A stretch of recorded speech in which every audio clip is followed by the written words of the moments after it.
Hello, everybody. I'm so glad you're here. Thank you, Marty.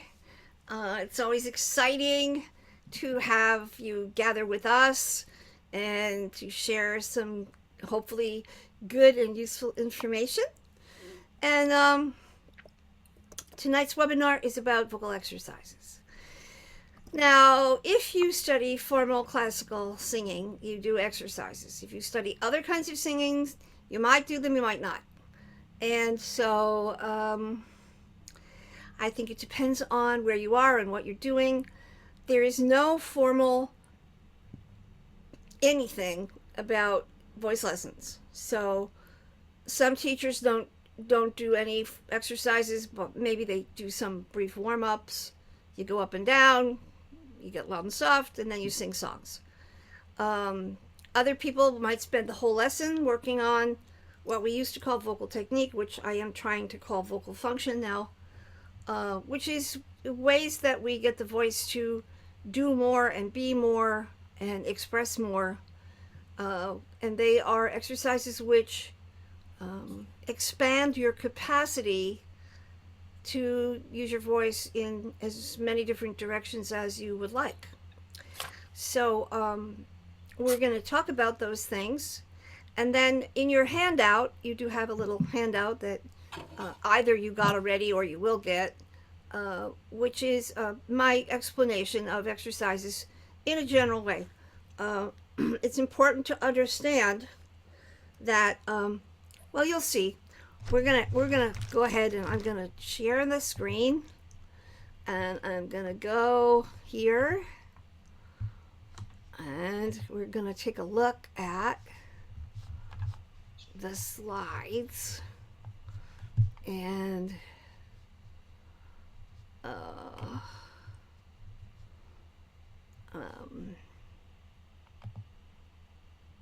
want to only see, this is Keynote. I don't know Keynote. Where is it that I would only go to? If you press play up at the top, that should work. Play. Right there in the middle of next to add slide right Aha. there. There we go. All right. Thank you, Marty. Okay. So the typical vocal exercise would be a 5-note scale, and in this case, an F major on an ah. Ah. Ah. Okay, well, so what if I did la la la la la la la la, or la la la la la la la la? Is there any magic in that scale? No. Is there any magic on a vowel? In this case, ah. No. Is there any magic in those 5 notes put together? No. So, I mean, you could have a sheet of paper that has those notes on it, and that would give you a sheet of paper with those notes on it. But there isn't anything magical about the patterns of music with syllables. Because I could also do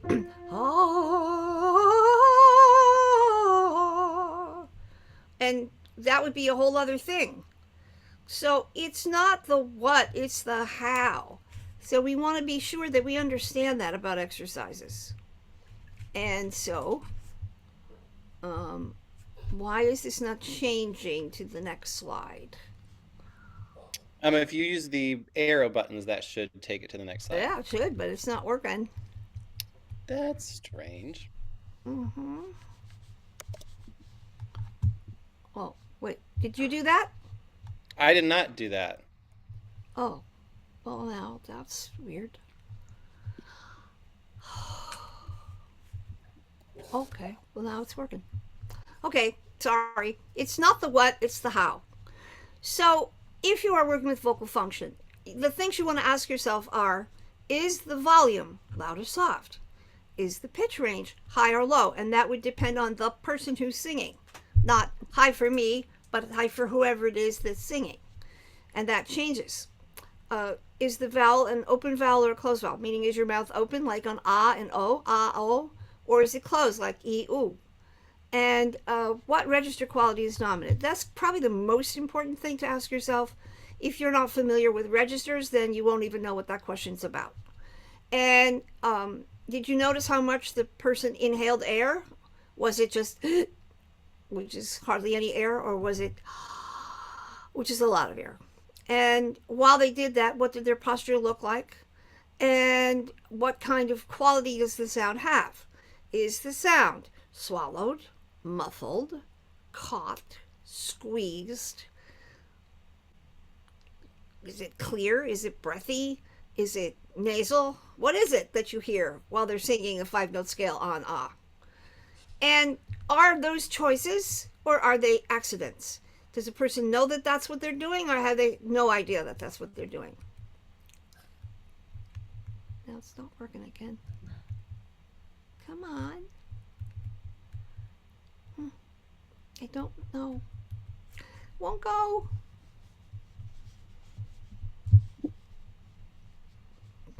That's strange. The arrow keys on the keyboard don't change the No, next slide. I They can't do. make this slide go to the next slide. That is odd because that's that's how Keynote works on my end. I have no clue.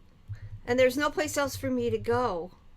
I mean, I have nothing else to look at to change. Sure. What happens if you if you right click or left click the mouse? Oh, okay. There you go. I don't have to usually do that.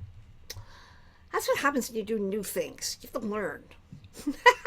All right, so what do you see or what do you hear? And what's visible and what's audible? So you're using your eyes and your ears. And what would be there if you were going to change something before you change it? Like what's there? And do you have a context for what you see and hear other than I like it or I don't like it, or maybe, oh, that's good or that's not good? That's a very limited way to look.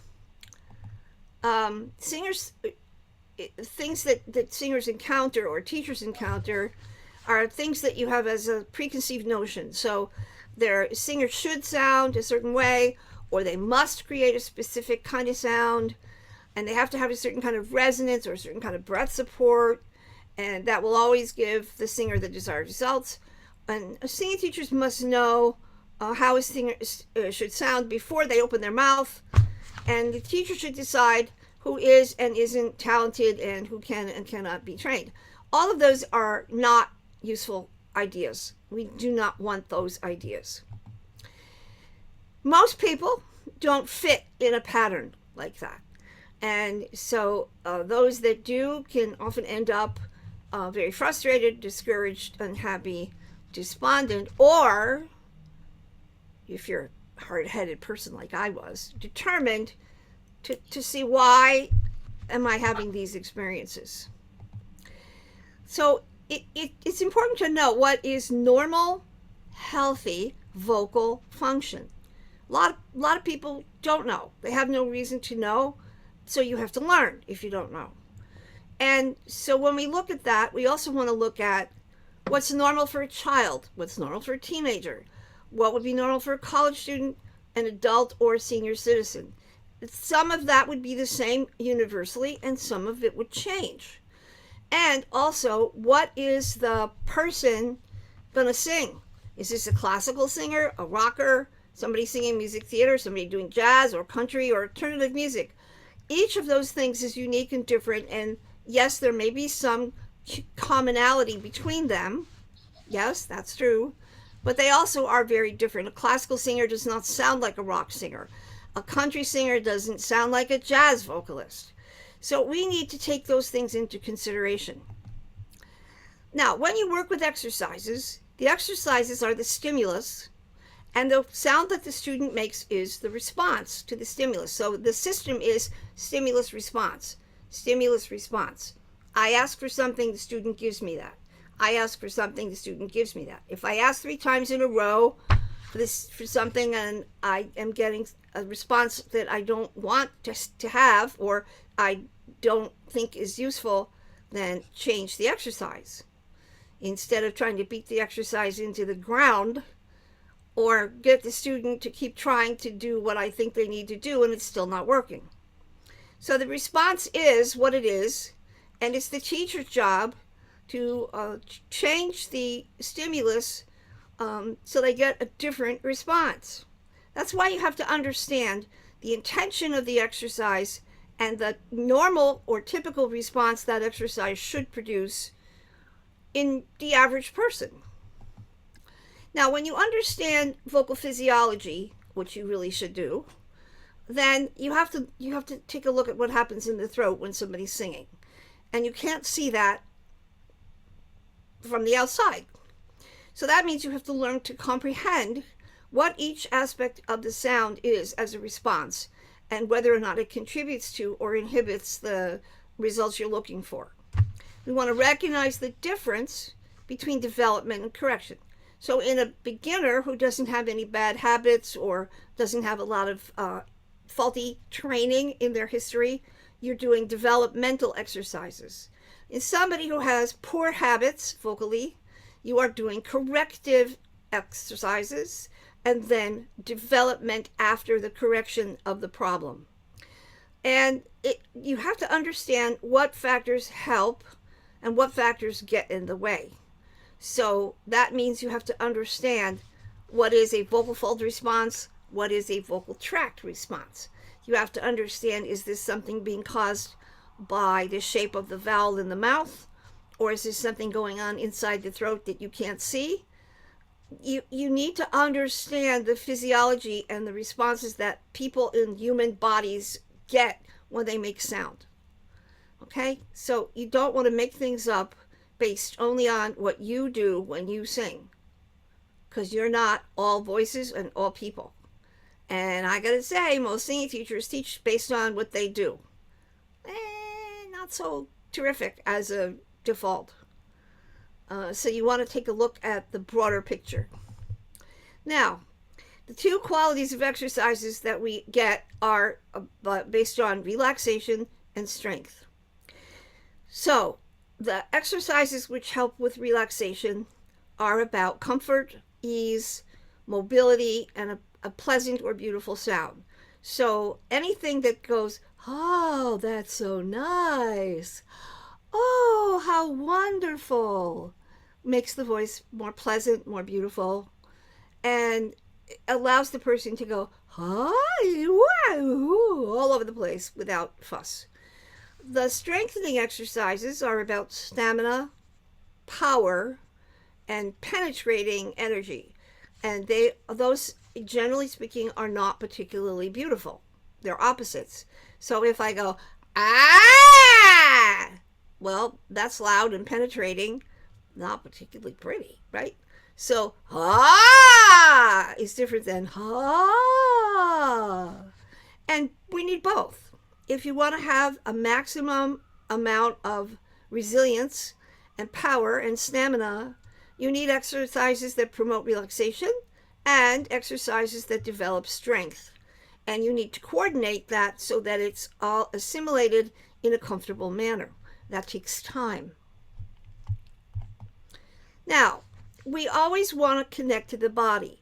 A lot of singing, especially amplified singing, happens literally from the shoulders up, you know. It's not the kind of breathing you want. You need to be able to take a deep breath and then sing as the sound goes out with air. And if you don't allow yourself to go without making noise, then you're going to get a sound that doesn't really have much to do with your body. So you need to really think about posture. Inhalation in a collapsed upper body restricts how much air you can take in. You know, if you sing like this, you're not going to take a deep breath. And the coordination and use of the rib cage during inhalation and exhalation, coupled with activity in the belly muscles, abdominal muscles, is a learned behavior in everyone. No one breathes this way to stand in line at the grocery store. It's not how we are.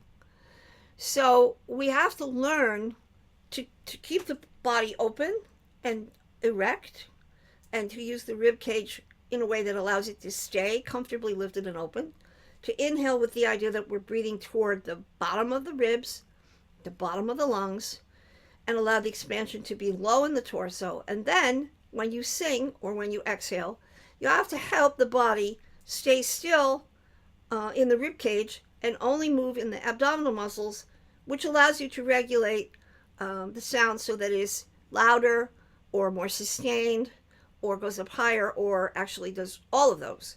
That's a coordinated behavior involving the body.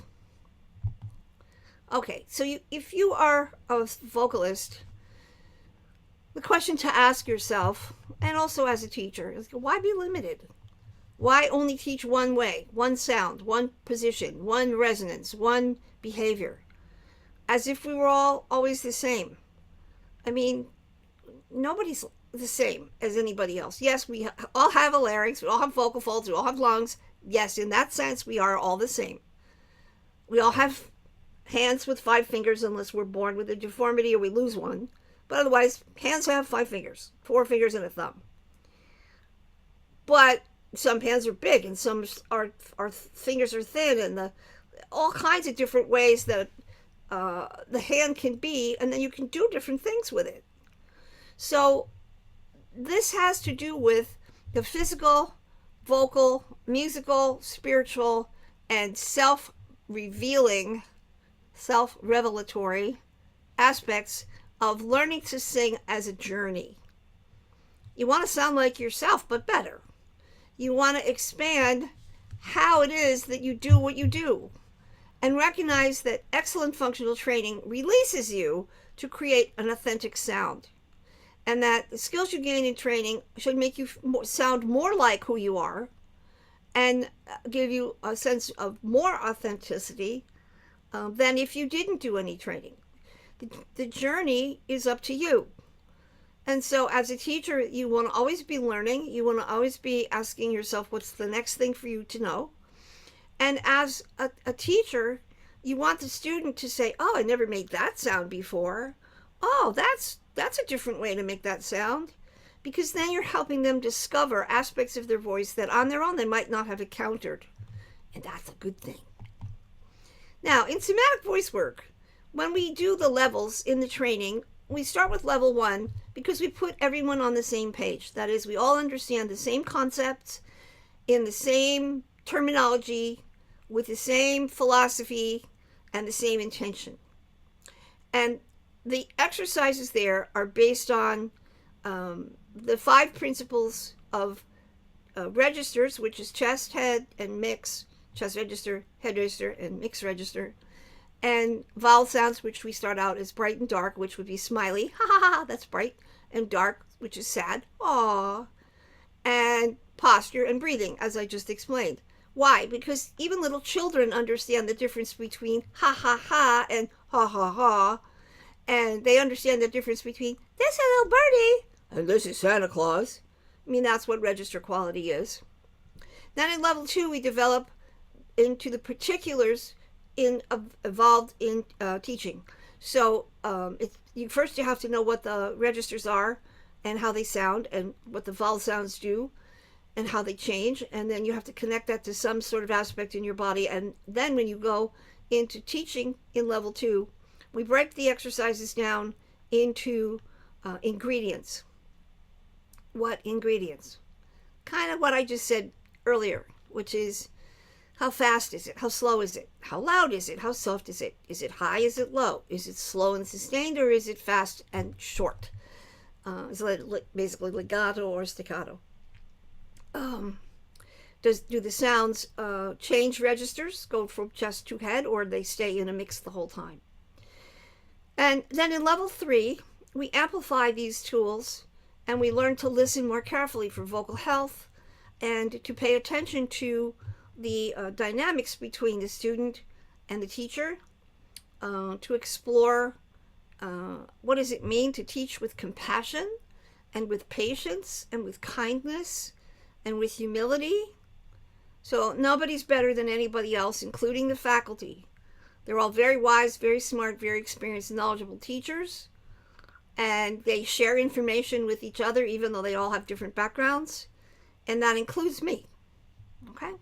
The post-certificate courses are those courses which are offered to people who have done the training. There's two different ways to look at it, because Dr. Trinice Robinson Martin offers her course to graduates of level 2, and Dr. Kozan and Dr. Milstein offered their courses to graduates of all 3 levels in a previous year.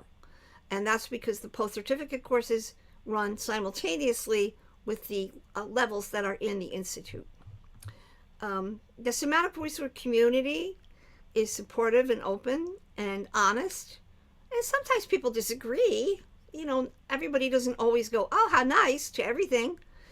The disagreement, it can be difficult, but it's not malicious. It's not backbiting. It's not, well, I know more than you do. It's just, hey, you know what? I think this singer is using this quality and not that quality. And it's really interesting because people have all different opinions. And a lot of times they're just different opinions of the same thing, and nobody's wrong. It's just how people take that sound. Now, the Institute happens in July. This year it's from the 13th to the 21st at Baldwin Wallace University, which is in Berea, Ohio, which is outside Cleveland. So if you're in another country, that's right in the middle of the United States, near where our Great Lakes are. And we have a lovely campus. We have this picture where we have everybody that was there on the outside the building, and the bright smiley faces in the nice warm weather. And there's a picture of me working with somebody. I do try to work with as many people individually as I can. And so level 1 goes from the 13th to the 15th, and then level 2 is the 16th to the 18th, level 3 is the 19th to the 21st. And you have to take them in order. So you can't come in on level 2 because you think you know everything that there is in level 1. No, you have to do level 1, and then level 2, and then level 3. But you can do 1 and go home. You can do 1 and 2 and go home. Or you can do 1, 2, and 3. And if you want to come back the next year, you can also review. In fact, many, many people do come back and review. So they're going to come back the second year for level 2, but they're going to review level 1. Why? Because even though the course materials are the same, the way we teach it varies a little bit every year. And so because of that nuance, because of the way it's presented in a slightly different way, you might pick up something the second time around that you missed the first time around. And it is a lot of information in a very short period of time, and nobody gets it all at one time. I mean, nobody, right? So that's something to keep in mind. I am going to leave the Institute at the end of this summer. I'm going to retire to consultancy. I mean, I'm going to become a consultant to the Institute. But the Institute will continue. So if you came and did level 1 and you wanted to go back next year and do level 2, you could do that. I'm not going to be there in a full-time capacity exactly, but I will be hanging around in a consultant manner. So you should know that the Institute will continue even while I'm leaving. I turned 75 in April, and it's time. Now, we have our wonderful Dr. Trinice Robinson Martin, who calls her work Soul Ingredients, and this methodology is teaching when science meets soul. So it features a lot of information about the African American traditions of singing and the history and the style. It's very hands-on in terms of singing, and her levels run. Her first level runs at the same time as level 2 in the Institute, and then her second level runs from the 16th to the 18th. Marty, I think that's wrong. I think that it's not level 1 and level 2 date-wise. I think it's level 2 and level 3 date-wise. I can check that and put yeah, that I think information that in the slide chat. is incorrect. So we don't want to give people wrong information. Yeah, I'll put if it's incorrect, I'll put the correct information in the chat. Yeah. Okay. Now, Dr. Anita Kozan is a speech-language pathologist, but she's also a musician. She plays a number of instruments, and she sings. She's really good. But her main expertise as a speech-language pathologist has been working with transgender or gender non-binary voices. And her course has been a huge big hit with the teachers. Dr. Kozan is extremely knowledgeable, but she's also a very gentle, kind soul. And she's teaching us how to be aware, conscious, knowledgeable, accepting of people who are in this category as teachers. And she has guests who come in who are in those categories that can talk about their personal experience. It's very valuable. And her class is during level 1. And then the gentleman there is Dr. Claudio Milstein. He is one of the most esteemed speech pathologists in the United States. He is a fellow in the American Speech and Hearing Association, which is the highest level that they can give him in that association. And he runs the Department of Communications at the Cleveland Clinic, which is one of our most esteemed medical centers in the country. And he has a course for our graduates of Somatic Voicework on vocal health and how to work with voices that have been injured, that are coming back from illness or injury. And the information is extremely important. You know, people say, oh, I don't need that. Yeah, you do. This is not arbitrary. Oh, I'll figure that out. No, you won't. You will not figure this out. You need to know. So if you are somebody that's done somatic voice work, but you haven't done any of these courses, now's the time. You cannot find these people on the local corner. You may find them somewhere, but you're not going to find them in one place at one time, specifically teaching singing teachers. That's a very special thing. So we want you to take advantage of that because it's not something you can easily get on your own. Now, the webinars coming up, which are the next few weeks in May, and I think I skipped the last Monday in May because it's Memorial Day, which is a holiday here in America, are the science-based vocal pedagogy. It's like we emphasize the resting on science. Why? What's that going to do for you? And so you need to understand there's reasons why we need to know about it. Even though we're not going to teach necessarily, we're not going to teach voice science, not knowing about it isn't so good. And so if you play the piano, you want to know that you have hammers and strings, and you have a sounding board, and you have pedals, and maybe you don't do piano repair, but you do want to know how the piano works. So that's important for us as teachers of singing.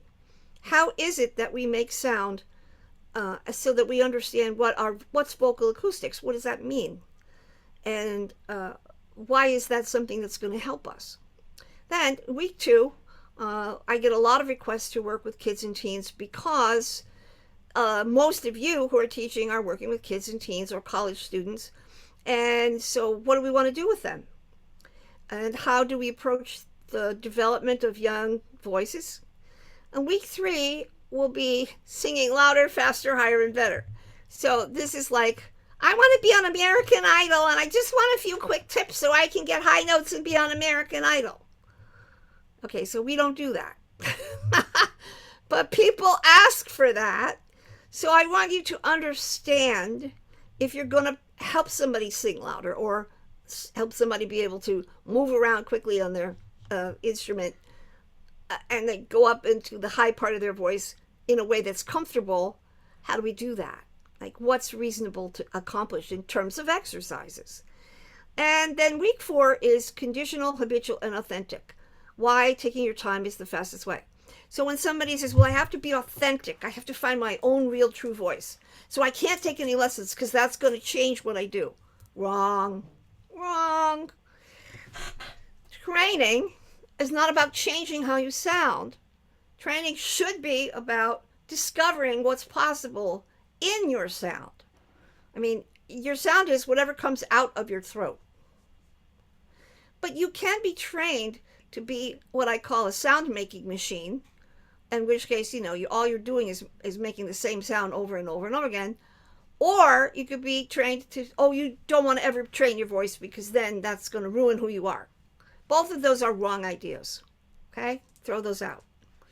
Good training allows you to have more everything, more stamina, more strength, more flexibility, more choices. And then it's up to you as an artist to create what you want. And you can ask the faculty, any of the faculty, is that true for them? They all came in with experience, they all came in from teaching, and none of them feel like they have lost some of their skills, like they've decreased their ability. You can ask them, have you become more you? And I think pretty much they'll tell you they have. And that's because this is not a cookie cutter way to work, nor is it just make up and sing whatever feels good and go with the flow. It has a structure. The structure is very specific, but it's a flexible structure. And there's a difference between something which is habitual, meaning you do it over and over again and that's the sound you make, and something which has been trained into your voice as this is the way you have to sound, that's conditional, and something that's authentic. Okay? So authentic means it fits you, it suits you, it's happy for you, both in your body and in your heart. There's no substitute for that. Okay. So this is the Institute again, if you're interested. And Marty, do we have the registration information to put in the chat? Yes, I will put that information in the chat. And also, I did confirm on Baldwin Wallace's website that the dates for Dr. Trinisa's courses were correct, that level 1 for When Science Meets Soul is through the Institute's level 1. And level 2 for When Science Meets Soul is through the Institute, or is over the Institute's level 2. So they are on the same dates, yes. Okay, good, because that's not how it has been, and that got changed. Yes, Perfect. they are. That's how it is on Baldwin Wallace's website, at least. So yes. Great. Okay, well, that's a good place to check. All right, now why can't I get this to stop sharing? Hello? I lost my cursor.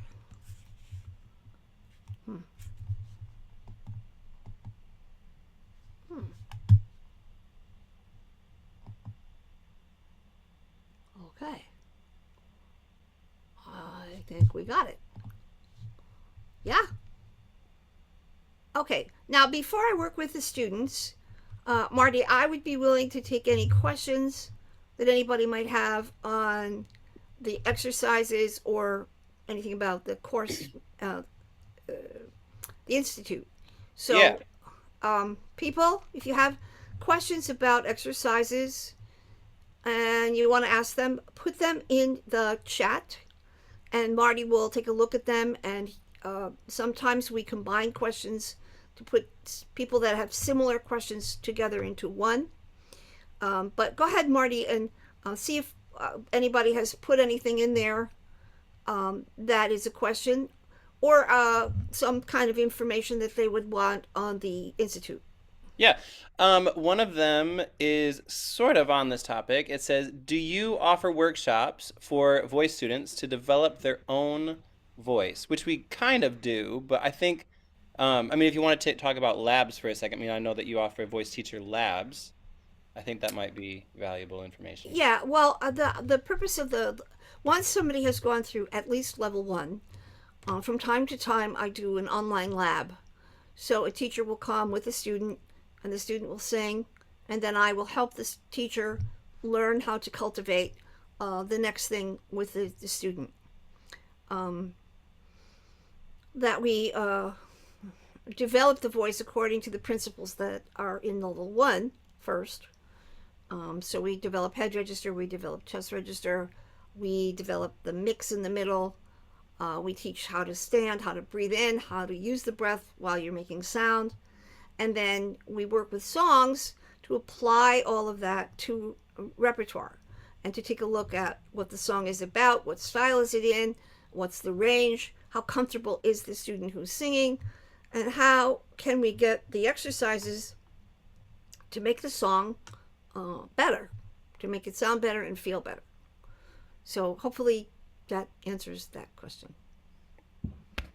And I have to cough. Oh my gosh. There is one question.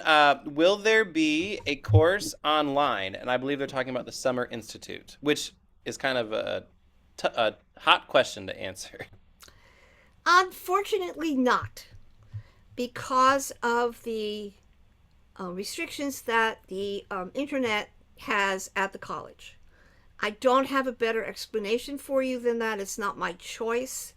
I would really love to have live streaming, but as I understand it, that's not a particularly easy thing because of the Wi-Fi there is not robust, and maybe other things. But right now, in terms of summer, you got to be there in person. And it's a nice campus. It's a nice little town.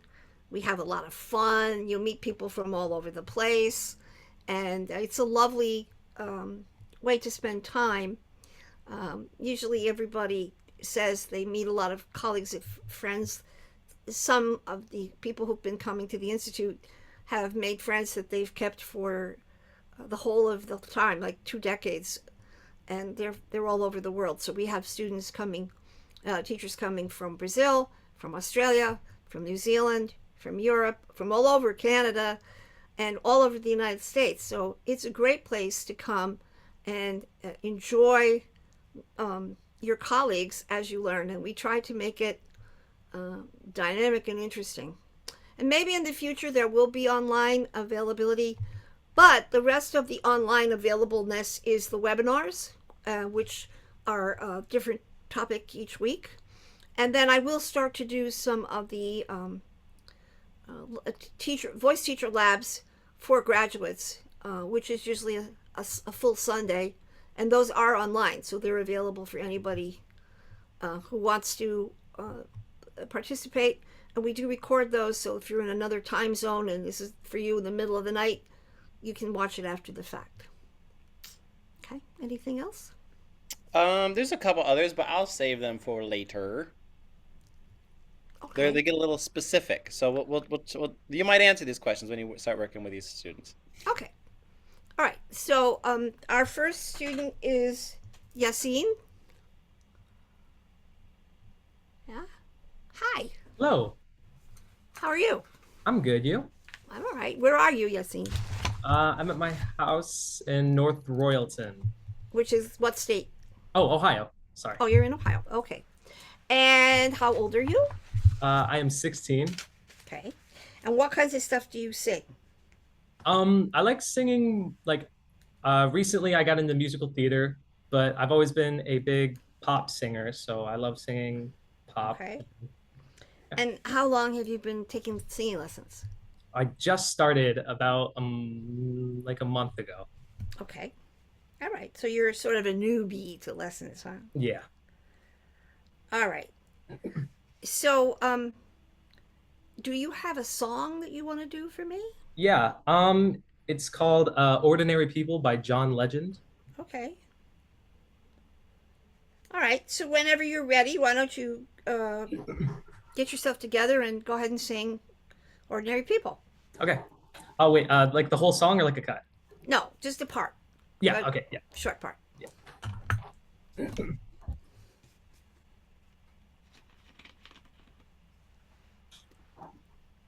This ain't a movie, no. No fairy tale conclusion, y'all. It gets more confusing every day. Oh, sometimes it's heaven sent, then we head back to hell again. We kiss, then we make up on the way. I hang up, you call. We rise and we fall, and we feel like just walking away. As our love advances, we take second chances. Though it's not a fantasy, I still want you to stay. 'Cause we're ordinary people. We don't know which way to go. 'Cause we're ordinary people. Maybe we should take it slow. Take it slow. Oh, oh, oh. This time we'll take it slow. Take it slow. Oh, oh, oh. This time we'll take it slow. Was that long enough or? Yeah, that's long enough. That's good. Right. Well, if you were in person, we would say, yay, applause, applause, applause, applause, but we're not. So, virtual applause. Um, Okay, so Yasine, this is a nice song. It's a perfectly comfortable song. It's got nice words. It doesn't strike me as something that it's very hard for you.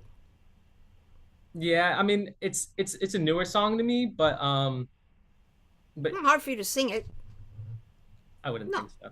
right? Okay. So then I could say, "Oh, you sound good. You do. You have a lovely voice. You sang very musically. I didn't hear any accompaniment. Did you just do this a cappella? No Yeah, accompaniment. I did a cappella. The accompaniment it's hard to like, Hard to figure out how to do it. Okay. Um. So from a purely vocal place, there's nothing to fix. It's nothing wrong. I mean, you're not doing anything bad. It's perfectly wonderful the way it is. But from the standpoint of a performance, we could get further than that, right? yeah. So one of the things that happens with this kind of music that you did was you went you hardly took any air in when you were breathing because the song doesn't ask you for a lot. You don't need a huge amount of sound in this song, right? Okay? So if you're going to challenge yourself vocally, you actually have to make a song that's harder than that. Because the song doesn't ask you. It's like if you were going to run in a race, and the race was from your house, like maybe 2 blocks, to run 2 blocks further from your house and back again. I mean, since you're a young man, you probably could run 2 blocks and come back again and not feel like you were going to die. But if you were going to run for 5 miles, you'd have to do some kind of training to develop your stamina, your strength. If you're going to run a marathon, you have to do a lot of training. You have to condition your body and your stamina because the marathon is very demanding and you have to get your body to be ready for it. So this is the same with songs. This song is like you went to the corner and came home. It's not much of a song to sing. And that doesn't mean it wasn't good or it wasn't nice or it wasn't pleasant. It just wasn't much of anything. And a lot of pop songs are that, I'm gonna sing for you, 'cause I can sing. I can sing all over the place. I'm singing. And sort of like you could do that with your two vocal hands tied behind your back. So that means we can either like build this song up into something a little bit more than it was meant to be, or we could take a look at just kind of vocalizing and seeing what happens. Um, are you musically savvy? Do you read music at all? I mean I'm in show choir, so we've had to learn for, like we have like states and stuff like that for actual sight reading and stuff like that. So Okay, so you know what key you just sang in? that's where it gets a little, I'm not really good at like reading, like I can't tell like a key, but Okay, well, so when you started the first note, how did you know what note you wanted to start on? um well, I've listened to the song a lot, so I Mm-hmm. mean that obviously helps. I'm not quite sure other than that. Okay, so if you have Hey, really Yassine, good. you should sing the bridge. I was Yeah, I was gonna say like I stopped right before the bridge, which is like higher. Okay, Um, well, I mean, I don't know the sorry. song well enough to know, Yeah, no, I just didn't know if it was too long or not. I didn't want to. but this is a question of if you sing a cappella, you really have to have either perfect pitch or almost perfect pitch, or you really have to know ahead of time. I'm in this key and I'm going to start on this note. Because if you start even a half step too high or too low, the whole song might not work. Okay. Um, Marty, by any chance, do we have the sheet music to this? I don't have the sheet music to this, no. I'm somewhat familiar with the song, but I can see what I can find.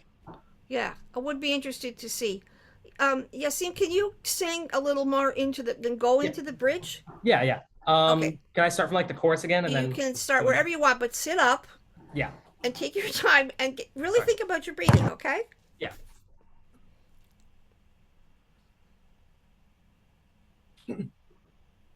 We're just ordinary people. We don't know which way to go. 'Cause we're ordinary people. Maybe we should take it slow. Take it slow. Oh, oh, oh. This time we'll take it slow. Take it slow. Oh, this time we'll take it slow. Take it slow. Maybe we'll live and learn. Maybe we'll crash and burn. Maybe we'll stay. Maybe we leave. Maybe you'll return. Maybe another fight. Maybe we won't survive. Maybe we'll grow. We'll never know. Baby, you and I. Sorry. Is that? That's okay. That's Okay. the whole bridge. Yeah. Okay. So what happened there was as you kept going, you were running out of air, Yeah, I and know. you were singing on less and less air, and then your throat gets tighter and tighter. Okay, so that's a coordination issue. Um, so you're going up to like a G there. Would you, if you've only had a few lessons, would you know what mix is? Have you encountered that yet? Yeah, we went through it a little bit with like actually starting from like your chest voice and going into your head, and there's like the mix part, if that makes sense. Yeah. Yeah. So is is mix a sound or a behavior or something else? Um, Maybe a little bit of both, I would say. I Good. don't know. Yeah. Good. That's the right Oh, answer. A little okay. bit of both. Okay. That's a good thing. Okay. So I would like you now to we're going to work just on your voice, not the song, but this we're going to work on your voice. So I really need you to sit up nice and straight, and I want you to sing 5 note scale and ah, but you're an octave lower than I just was, Yeah. right? So you're here. Oh. Good. Now, when you do this, I want you to think of singing the sound as evenly as you can, as if it were just. So that means you have to think consistently, ah, and exaggerate the ah a little bit, more like you're surprised. Ah, okay? Oh. That's good. Now you're going to take your time when you breathe in.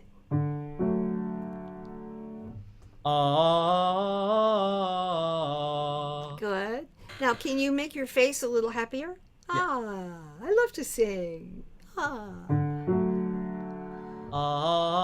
Oh. Good. Now, on a scale of 1 to 10, if 1 is very quiet and 10 is very loud, how loud is what you just did? 7. Okay, good. Now, while you're singing, is anything happening in your abdominal muscles, your belly muscles? They're tensing up. Which way? What I happens to them? Which direction do they move in? think in like In. Yeah, in. Right? So Yeah. while you're singing, you're going to try to think of keeping your belly muscles coming in. You're pulling them in gradually, and you're staying in that nice open position in your upper body. Okay, let's do it again. Ah,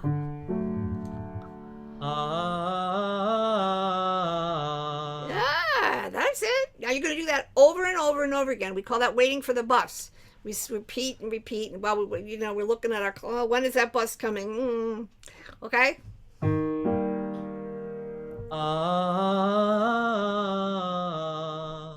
Stay in that ah shape. Don't lose it. Ah.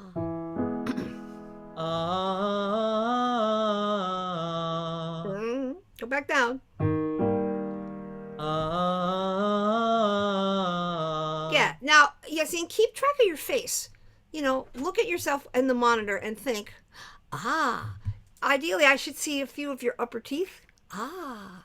Okay.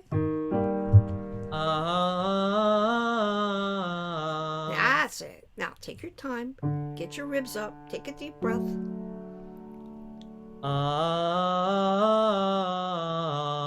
Yeah, one more.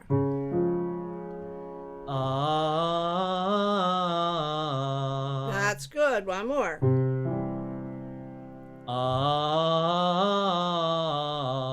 Good. Now, do I have your permission to talk about you to the people who are watching? Yeah, of course. Okay, I want to check. All right, so teachers, there is not a lot of natural chest register in Yasine's voice. Okay, it's a kind of a nice, light, mixy chest. Yeah, it's a beautiful sound, but it's not a stentorian, knock you out sound. And he's only 16, so that makes sense. But this is a place where developmentally wouldn't hurt to lean a little bit on chest to see how much more energy we can get if we can elicit a better response to the stimulus of chest register. Okay, so you see, let's do, this is B, an octave below middle C, B as in boy, and we're going to do ah,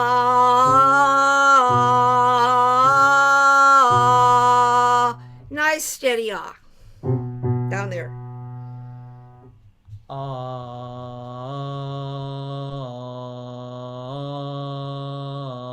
Good, very good. Try to do that with your face slightly smiley.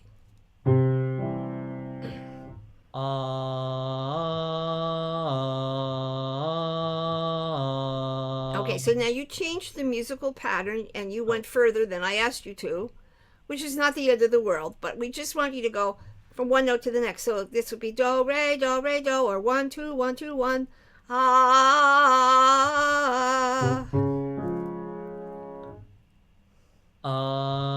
Wait, I'm sorry. That's right. You were right. I can't play it with you because of the delay. If we were together, I would play it. But no.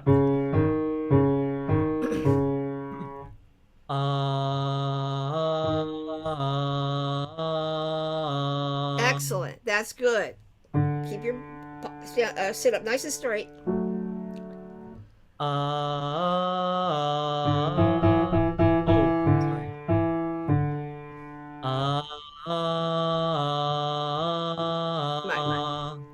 That's it. So this is why I asked you when we first started how much musical background do you have, because this is, if you're going to do this on your own, it's helpful to know that you're going to, if the scale is 1, 2, 3, 4, 5, you're basically doing 1, 2, 1, 2, 1, and it's nice if your brain knows that, because then you won't accidentally go off and sing the wrong pattern. Okay, now your throat's doing fine. Continue to do the same thing.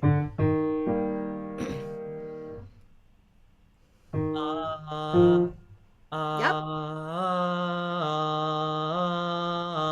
Right. Outside. I'm so sorry. I don't know why that's so difficult for me. I feel like it's okay. You probably have never done this particular thing before. Don't worry about it. It's fine.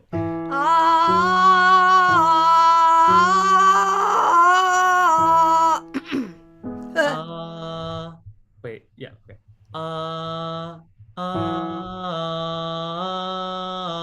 Excellent. Now, can you change that to an O?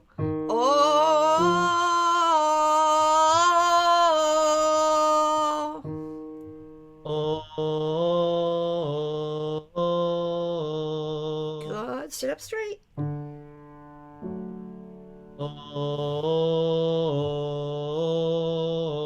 Good. Now, as we go lower, I want you to think a little more in an exaggerated way, like you were deliberately going towards Santa Claus. Ho, ho, ho. What do you want for Christmas, Yasine?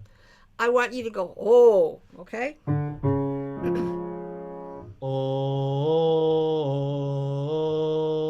Right. So we're doing this now as an exaggerated sound for the sake of strength. Right? So you do it as comfortably as you can, but you know that you're exaggerating.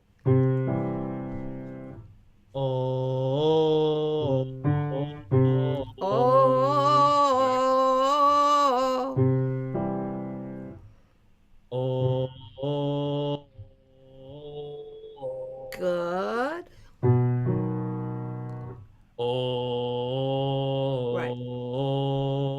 Right. So that now has a little bit more what we would call chest register. It's a little bit more of what we call chest register. Can you tell? Yeah. Okay, so I'm going to talk to the teachers again. Now, we're talking about conditioning a voice. This is a conditioning exercise in his voice, meaning on its own, his voice does not have a low chesty sound. Some voices do and some voices don't. It isn't like there's something wrong because it's not there, but it would be useful if it was there, right? So, oh, hello, how are you? I don't talk like that. I don't have that quality in my speaking voice. But I learned to make that sound because when I did, it gave me a lot more options in my high voice. You know, the instead of going oh, which is just head register, I could go oh,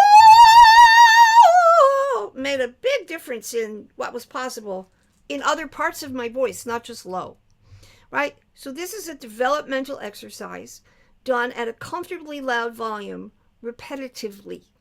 And we call the repetitiveness waiting for the bus. So, Yasine, you did a good job with that. Now, let's stay there just a little teeny bit longer, and we're going to sing no. And I usually say, like you're scolding a naughty puppy, no, no, no, puppy, don't do that. So you're going to sing, no, no, no, no, no, no, no, no, no, no, no, no. And your jaw's going to move. Your mouth is going to be an O shape. No, no, no. Okay? Try that. No, no, no, no, no, no, no, no, no. Yeah, that's very good. No, no, no, no, no, no, no, no, no. Yes, sir. Great. No, no, no, no, no, no, no, no, no. Good. Now, is that still at that number 7 volume? Maybe a little bit less. Okay. Well, can you keep it up at that like 7 or 8? This like would be mezzo forte. No, no, no, no, no, no, no, no, no. Right. So that's the other ingredient in making a voice stronger is you got to make it at least past comfortable volume. It's going to be a little bit of an exertion to get louder, or it's not going to get louder. Okay. So this is where the numbers is helpful. You don't want him to sing all the time quietly because it's not going to strengthen anything. Right. So here's where you are actually engaging the mechanism. And that's what training is supposed to do. Now, last time we were all listening, Yasine still sounded like Yasine. Didn't sound like me. Didn't sound like Marty. Okay? So this does not take away the inherent quality of his instrument. This is just a way for him to develop more strength in his lower register than he has by natural capacity. And of course, that will continue to expand as he gets older as well. So, Yasine, you were doing great. Let's go on. No, no, no, no, no, no, no, no, no. No, no, no, no, no, no, no, no, no. Good. Now make sure it's pretty comfortably loud and make sure you breathe first. No, no, no, no, no, no, no, no, no. Excellent. Keep going. No, no, no, no, no, no, no, no, no. Okay, well, since that works, now let's do an octave. So let's do no, no, no, no, no, no, no. What happens if you do that? No, no, no, no, no, no, no. Good. That's pretty good. Your pitches are pretty accurate. That's great.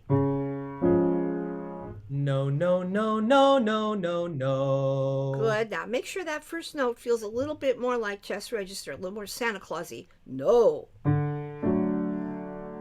No, no, no, no, no, no, no. Perfect. No, no, no, no, no, no, no. Absolutely. No, no, no, no, no, no, no. Right. No, no, no, no, no, no, no. Yes. Now, the higher you go, the more I want you to think about making sure that belly is really working and coming in as you go up, okay? No, no, no, no, no, no, no. Yeah, very good. Now, on the high no, you have to open your mouth a lot. No, no, no, no, no. So really stretch your mouth open on each one. No, no, no, no, no, no, no. Good. That's a fair fight. Try it again. No, no, no, no, no, no, Good. no. Very good. Okay. Now, we're going to leave that, put that plate on the side, and we're going to go look at a different menu. So now we're going to look at your falsetto. Do you think you have a comfortable falsetto? Not really, but I'm working on it though. Okay. All right. So the first way to get at this is just to think like you're a little kid and just go, "Oh, hello, how are you?" So talk like that. Oh, hello. How are you? That's your falsetto. Okay? It's nothing fancier than that.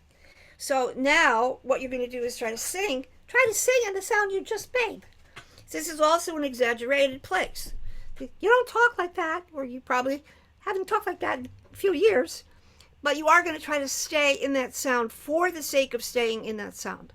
So, teachers, if your students don't have this quality, don't beat them into the ground because it's not there, but come back and flirt with it.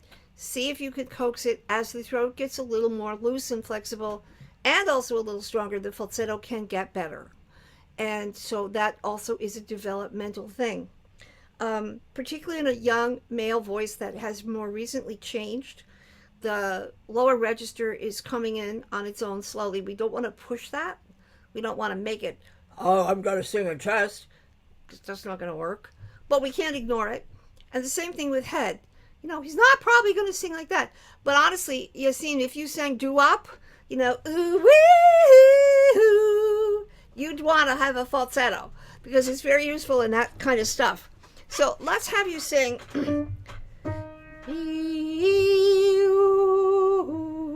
And you see if you can stay in your falsetto. Yep.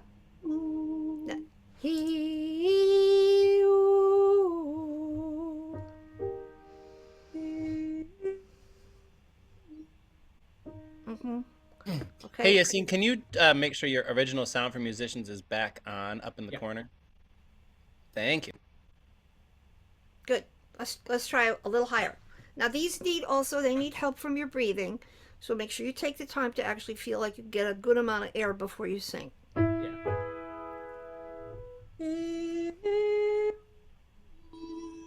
Mm-hmm. Yeah, it's still cutting out a little bit. Sorry, it is on the for musicians. It's just, I mean, it's soft. Sorry, I'm trying to put more air. Okay. Well, I mean, it's not you. It's the software that's not liking what you're doing and wants to cut you out. But let's go on anyway.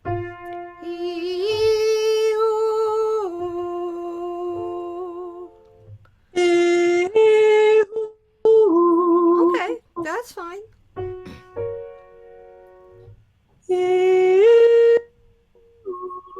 Good.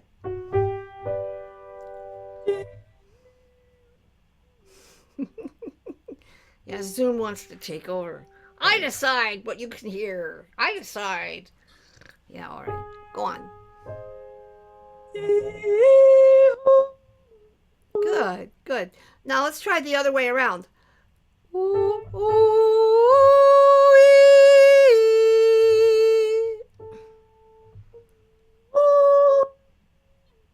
yep, good.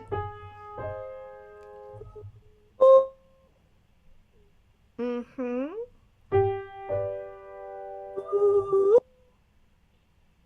Good.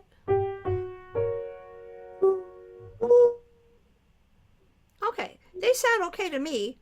What I can hear of them, as as you did these, Yasine, was this hard? Yeah, I'm just not very comfortable with my falsetto, so it's a struggle keeping it there and not trying to transition to my chest voice for some reason. Okay, but I mean, it was a struggle mentally more than physically, right? Yeah. Yeah, you didn't sound like you were killing yourself in your throat. Okay, so just be patient with your voice. It will get used to the idea that those sounds are a part of your voice that you don't use very often, but they're there. And they really are very helpful because they stretch and thin your vocal folds, and that makes it easier to cross out of chest and go into that mixy place. Now, let's do one more exercise toward mix. And we usually work on mix by using the vowel a, like in hat or cat. And so we start out with your face in a smiley wide shape, and that your tongue is going to rest on your lower lip. So you look like this, like a baby. Right? And this puts the stuff under here in a neutral place and allows all of this to be not too tight, which is necessary here. So we're going to do a fifth and then an octave. So we're going to go from 1 to 5 and then 1 to 8. So it sounds like this. Ah, ah.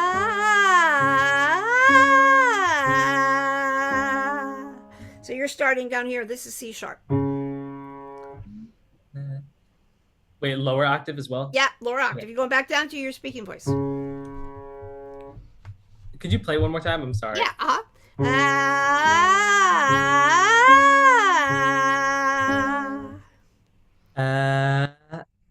Uh, Yeah, that's right. Now, can you slide?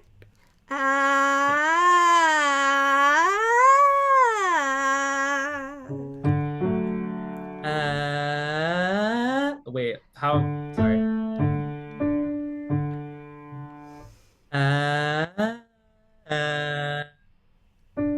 Sorry. Yeah. Okay, it's all right. Think. 1, 2, 3, 4, 5. Do, re, mi, fa, so. 1, 5. So just sing ah.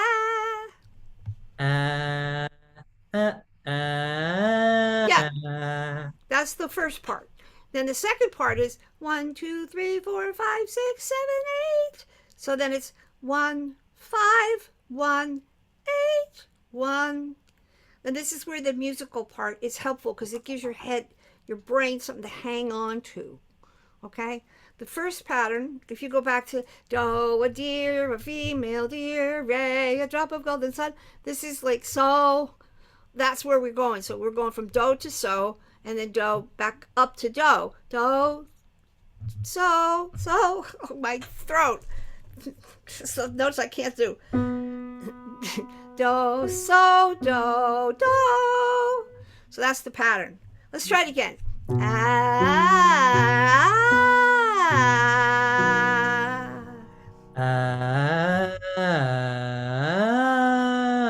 Yes, now you got it.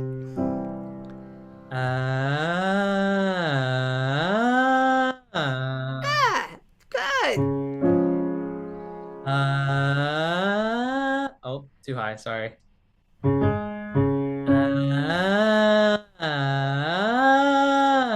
Right. You know what would help is if you would see the numbers in front of you. 1, 2, 3, 4, 5, 6, 7, 8. So when you sing, see 1, 5, 1, 8, 1. Give your brain something concrete to think about so that the notes are out, not out here somewhere. Okay, try it again.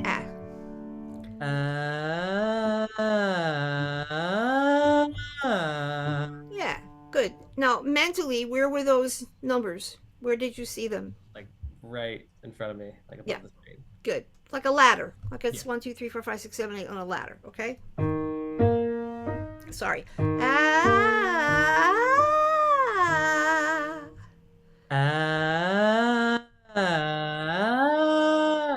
Yeah, very good. Now, let's talk about the volume. What volume are we at? I feel like the higher it gets, the louder it gets, but Okay, so I want you to try to make the whole thing one volume. All right, see if you can figure that out.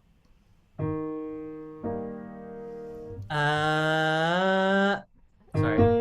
Yeah.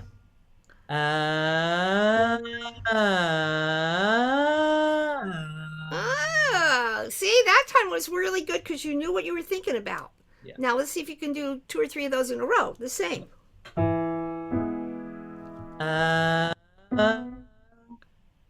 Sorry.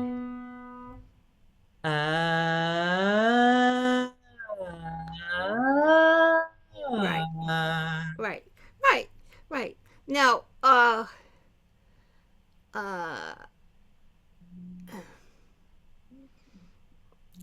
I'm not sure that this is going to work because it might cause you more trouble than help you. But let's try this as if you were laughing. So this is the pattern. We call this an arpeggio.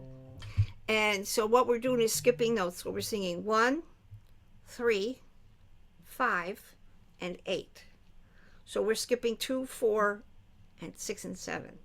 And it's going to be ha, ha, ha, ha, ha, ha, ha. You think you could do that? I can try. Okay, try to make a clear mental picture of what you want, because your brain will tell your throat a clearer message if you have an idea in your mind of what you're trying to do. Okay? Good, that worked.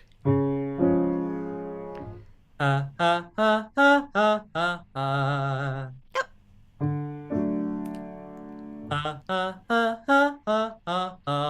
Good. Now your throat wants to sing ah, so you keep making it come back to hat. Okay? Ha ha ha.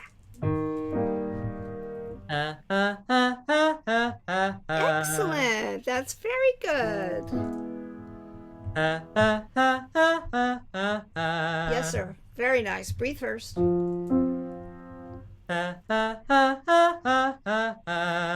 See how nice that high note is? That's good.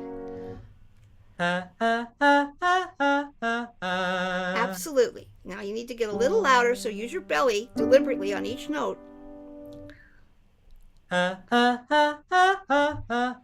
Yay! Those are good. So now we still have a mix, but we have a slightly chestier mix in a slightly brighter vowel. Now the question is, what happens if you go back to the song? So we need to know, Marty, did you have any success in finding the sheet music? Yes, we did. Give me 1 second. Okay. So teachers, when you're working with a young person, Yasine has a beautiful voice. He's basically very musical, but he's not musicianship skilled yet. So he's losing track of the pitch. It's normal, but it's not helpful. So in order for him to be able to sing more accurately while he's learning his musicianship skills, his theory, it's helpful to use whatever device you can to make the question of pitch more specific. Otherwise, pitch is it's like a fish. You're trying to fish for with a little hook, and the fish keeps getting away.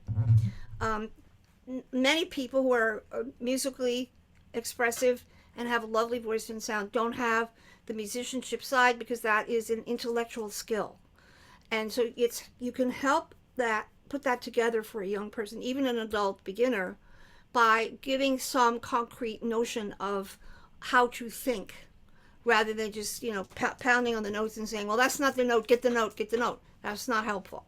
If they could get the note, they would, and they wouldn't need you. Okay, so here we are. Now this here is the bridge. So do you want the bridge or the chorus, or where the bridge I'd is kind the of like higher to section? go to a little bit before in the chorus. Yeah. How about wait. Go from I hung up. Where's that? You just went there. I hung up, you call, we rise and we fall. Yasine, can you start with that? Can you sing that? I hang up, you call, we rise and we fall, and we feel like just walking away. Good, go on. But as our love advances, we take second chances. Though it's not a fantasy, I still want you to stay. Good. Stop. How did that feel, that high note feel? That felt okay. Did it feel any different than when you sang it before? It did, but I can't when I was singing it just now, I wasn't super focused on doing what we were just doing, but for some reason it still felt better than. How about that? What do you know? See, that's the idea. Is you didn't even think about it, and it still felt better. Yeah. Right? That's good. So teachers, the exercises do the work. That's why just a bunch of syllables on some notes is not helpful. What I worked on, and what Yasine did very, very well, was we worked on chest, and we spent some time there. And we worked on falsetto. We pushed the two opposites away. Then we worked on the ah in the middle. Lo and behold, when he goes to sing the high note, it doesn't argue with him so much, even when he's not thinking about it. So if you've ever been to a gym, and people are there on the treadmill, they're walking or they're running on the treadmill. In most gyms, they have a TV, or they have a place to put a book, and people are reading while they run, or they're watching TV while they run. Why? Because as long as you run, it works. Now, if you're going to be a professional runner, then maybe somebody's going to come along and say to you, hey, when you run, you do this. You move your head every time you put your feet on. That's not good for anything. It doesn't help you. Run with your head quiet. Right? So there comes a point where, yes, you have to pay a lot of attention to the exercise. But right now, that's not necessarily the case. Meaning, if I go to the gym and I run for 15 or 20 minutes on the treadmill every day, at the end of a couple weeks, I'm going to be stronger in my running, regardless of what I'm thinking about. So the exercises do the work. And this is why in Somatic Voicework, we don't say to people, now remember what that sensation is. Remember what that feels like. Now sing that. Because why should you have to remember anything? If you wait for the bus, there's muscle memory, and the muscles go there anyway. Right? So this is really what Yasine just actually demonstrated, both to us and to himself. Honestly, that was really great. I think you did a good job. I just want to say, Marty, put that back for 1 sec. I just want to say one more thing. In a song like this, where you have a very repetitive musical pattern, you have that you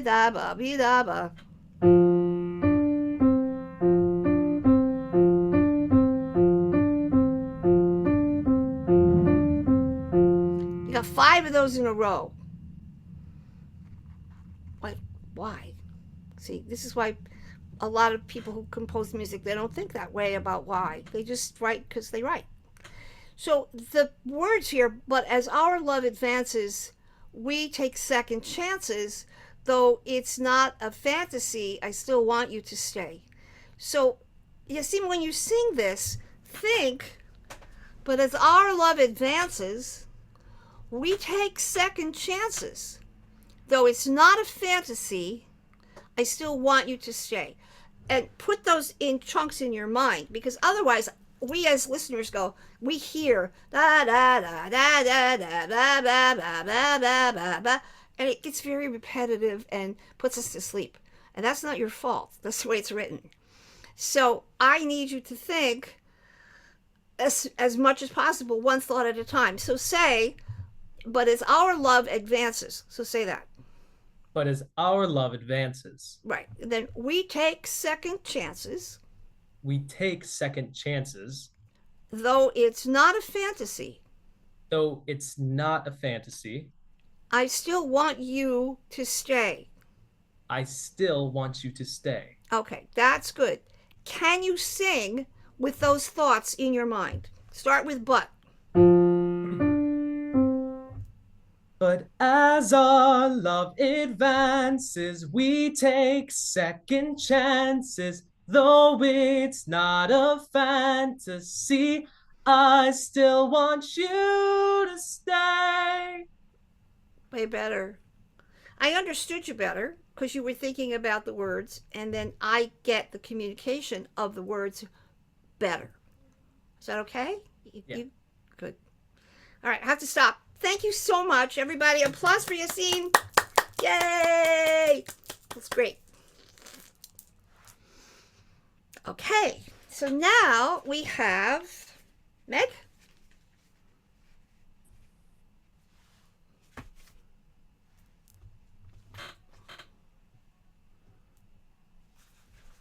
We're getting there. No, wrong person. I'm so sorry. There she is. Hi, We've Meg. done this before. All right. We've done this before. Yeah. Excellent. All right. Excellent. Nice pen. There we go. There we go. Okay. So I don't see her, Marty. Hang on. One second. 1 second.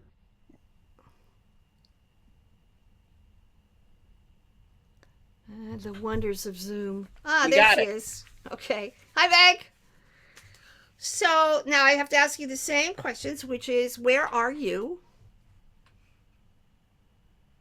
Okay, now you're muted, so we have to unmute you. Okay, I'm back. Hi.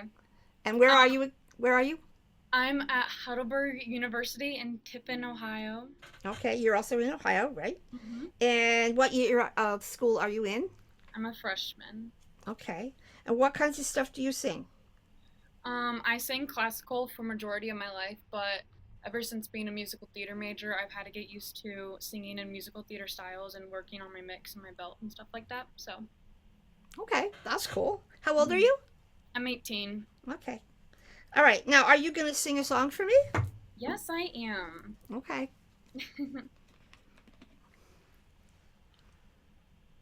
You ready whenever? Mm-hmm. Okay. You start whenever you're ready. It's rushing up, it's pouring out, it's flying through the air. Who knows what you call it, but it's there. It is there. All I see is all I want is tearing from inside. I see it now. I see it everywhere. It's everywhere. It's everything and everywhere. Fabrizio. The light. Sorry.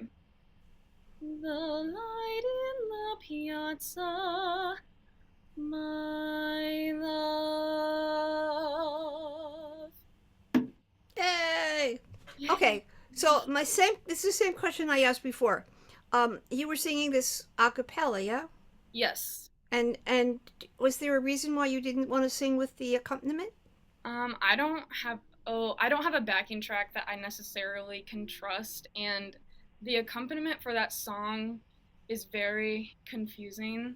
So I'd rather sing a cappella than Okay. have that. Okay, so just for future reference, Mhm. as you go on in your studies, you will sing for other master teachers. And so, just as Mhm. a general reference, you should always sing something you know very, very well Mhm. without, like you have memorized a long time ago. And you should always have a pitch reference. Okay. And even if there's no accompaniment online that you can download, go find one of your colleagues at school and Mhm. have them play this piece for you on the piano and record the piano accompaniment. Okay. Because it doesn't serve you well in this particular piece to do it a cappella. It's too Okay. complicated a song, Yeah. you know? Mhm. And right now, where you are, you're singing this in a heady mix, Mhm. which is okay, but it doesn't sound like a finished product.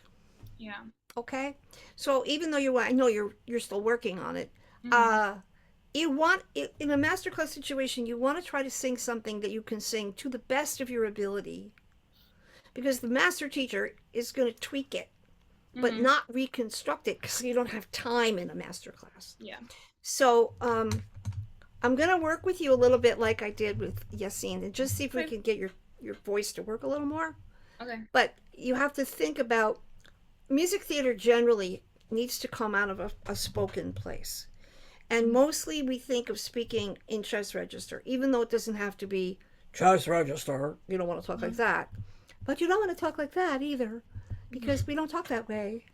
And sometimes classical training that's very emphasis puts a lot of emphasis on head register takes you out of where the singing is connecting to speech. So teachers, you have to be able in music theater, particularly, you have to be able to sing your way through your middle voice until it goes up high without having to do stuff, right? So this is a very important coordination here. And if you're not asked to speak, this is why we do glock and a glock and a glock and a glock and a glock and a glock and a glock. That has to go straight through, because otherwise, when you go to lean on your body and your throat, there's nothing to lean on. The vocal folds don't really take much pressure without giving you trouble. So, Meg, sing. No, no, no, no, no, no, no, no, no. With your mouth a little bit oval shaped. And move your jaw. No, no, no, no, no, no, no, no, no. Yep. No, no, no, no, no, no, no, no, Good. no. Now, can you do these and really listen so that you sing the pitches as accurately as you can?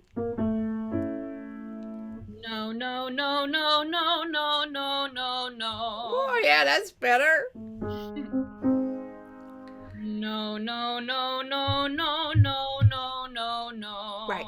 So you don't want to go past the point where you can control the pitch because that doesn't help anything, right? So maybe it's not quite as loud, blah, blah, blah, but this is better. So it's one note after another as accurately as you can do it. Do it again.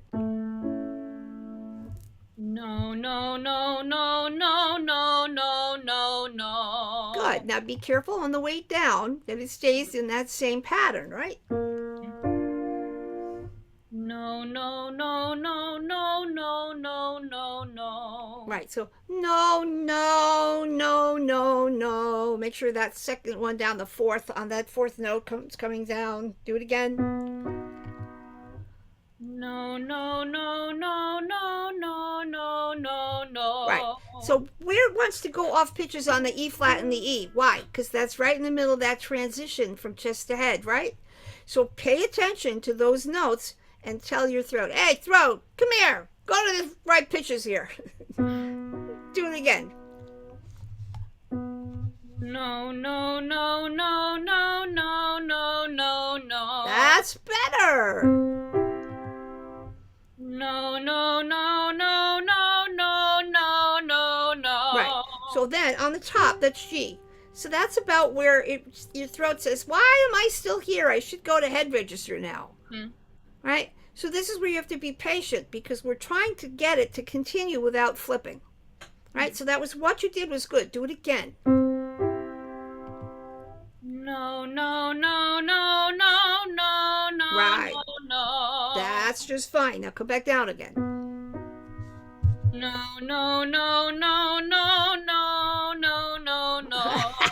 Yes! No, no, no, no, no, no, no, no, no. Oh, nice. One more. No, no, no, no, no, no, no, no, no. Good. Now, do you have to think about that while you do it? Sometimes, yeah. Yeah, you do. Why? Do you know why? For me, I just want to make sure all of the pitches are like in the same like progression. So they're like all like lining up with each other and nothing's out of place really. Yes, but that's not the only reason. The reason it's difficult is because you didn't learn to do this in the first place. Yeah. Okay? So it's not just that you have to think about lining up the notes, is that your throat's going, really? Seriously? Really? Yeah. And so you have to be patient with your throat and yourself until this gets a little bit more under your control. Yes. Because otherwise, if you don't think about it, it's going to go, oh, well, I don't want to do that. I'm going to go over here. And so this is a very important, learning process for your vocal cords, really.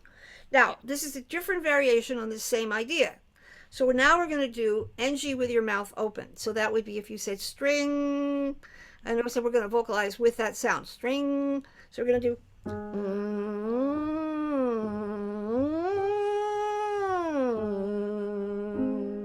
So you try that.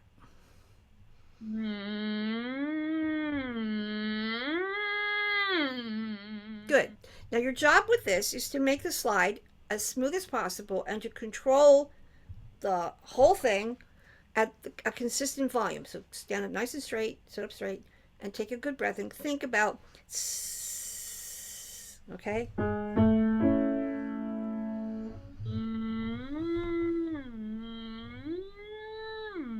Good. Now when you get up there, stretch up so you get to the note. Do it again. Keep your mouth open, straight down.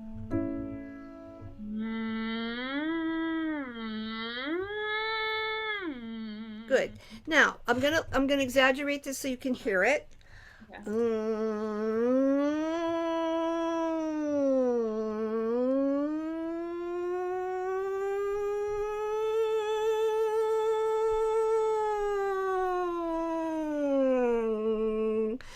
have a lot of control over that side.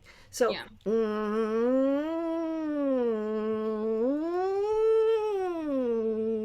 Now your throat may not like the idea that you're asking it to be controlled that way. So you have to negotiate between you and it. Okay? So,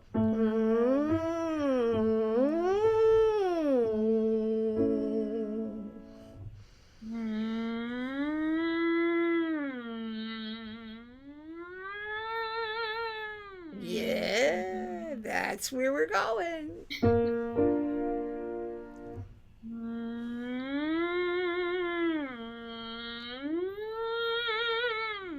Good. Now, Meg, try to keep your mouth consistent. In this case, maybe we need. Do you have a cork? Would be good to use a cork. Because the cork will keep your jaw in one place, which is useful. A pen, and I can put it. Yeah, pen's too small. Let's do your thumb. Okay. Okay. Your thumb on its side.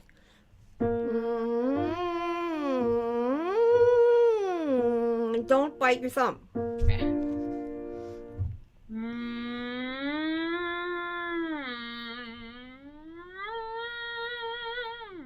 That's better. That's better. You keep trying to work on making the slide as smooth as you can.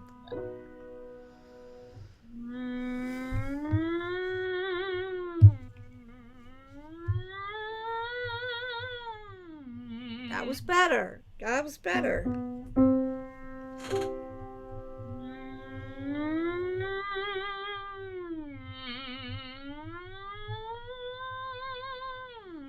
Good. Now, you're going to have to make the high note a little louder to keep it going where it has to go. So do it again. Go a little faster.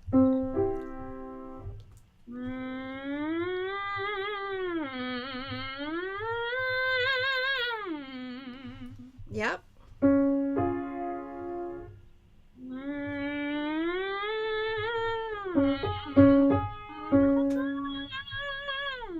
Right. So the middle pitch is the A flat, and that's really right in the middle of the register break. And then the pitch goes, on vacation. So you have the right to struggle with it, but do it again.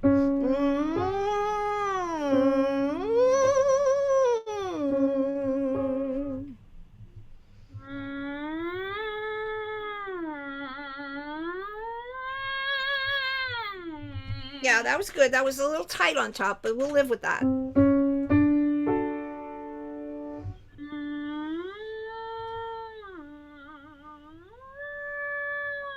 Okay, now that high note is flat, Meg. Can you hear that?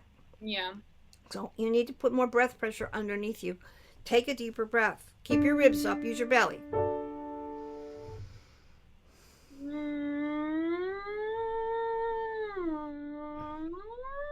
There you go. That was better. Yep. Good. Make sure you know where you're coming in on that first note.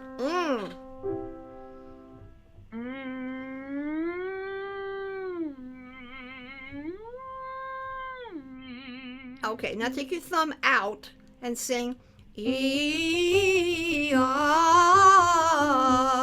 at about a 5.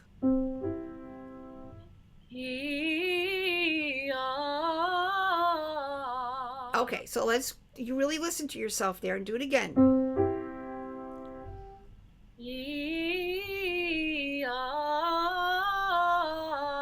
Yeah, so on your way down, that note wants to go flat. Yeah. Do it again. E-ah.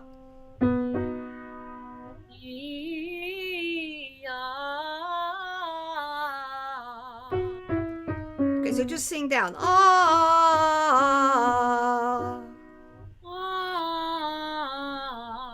Yeah, do that again. Okay, now do the up and down. You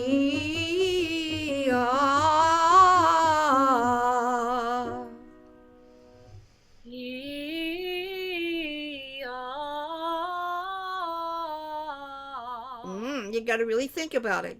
You fixed it though. You did think about it. Good.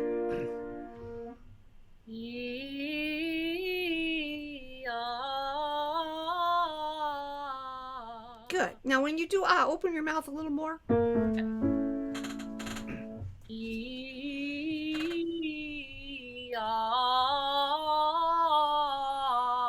Good. Now, sing. It is a very nice day, and as close to speaking as you can. It is a very nice day. Okay, so you got to get the notes. 1, 3, 5, 8. It is a very nice day. It is a very nice day. Good. Now, this could move. Blah, blah, blah, blah. More. This is a very nice day. Right. Right. So actually, even though you're moving a lot out here, this is about what's going on in your throat. Mm-hmm. So we're saying to the throat, stay consistent, even though this is moving. This is a very nice day. Okay, say, it is a very nice day. Say that. It is a very nice day. Yes, you have plenty of power there. Can you sing that? Yes. It is a very nice day. Oh, yes. See, that's a very specific sound to make. Do it again. It is a very nice day. Very nice day. Do it again. It is a very nice day. Good. It is a very nice day. Good. One more. It is a very nice day. Okay, good. Now, the section that you sang of Light in the Piazza is very speaky. You know, she's talking to